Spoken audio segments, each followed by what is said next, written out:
Hello, my name's JFK Turner. I'm an artist based in Sussex and this is my studio in Eastbourne. My work seems abstract, but it's actually based on actual objects. I don't really believe in abstract pictures as such. I think all abstract paintings have formal elements or ideas that are based on reality. I'm fascinated by how we make images, and that runs through my work.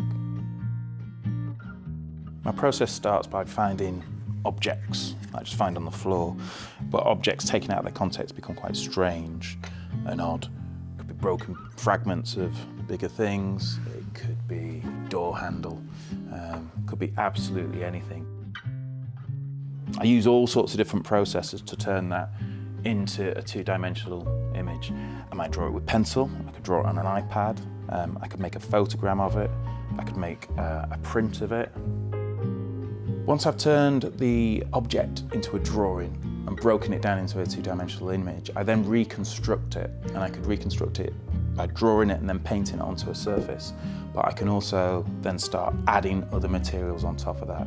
Also, because I use non-conventional materials, they force problems. I think I used a tile from a roof the other week, and I had to nail it into the surface. So getting things to attach to the surface is part of the problem, and I often show that, so you might get glue oozing out and nails, paint marks on top.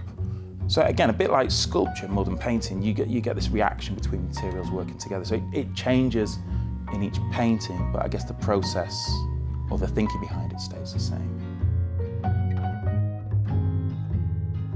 I'm originally from the Northwest, and the landscape has influenced my work. It's very post-industrial, there's a lot of post-war architecture, a lot of grand buildings that are weathered and worn and battered, and I think that comes across in the textures and the marks within my work.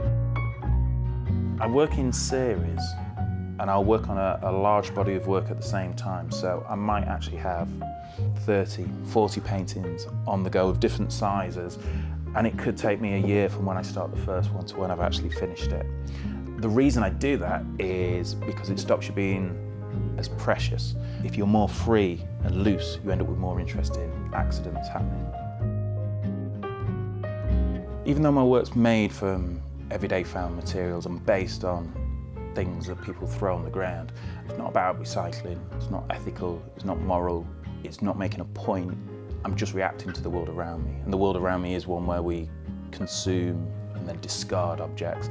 And in the past, if you go into a museum, you might find an Iron Age fragment of a tool or a broken medieval pot. And they're the things that we understand that society by. So that's all I'm doing. I'm just wandering around like a womble, picking up things we throw away.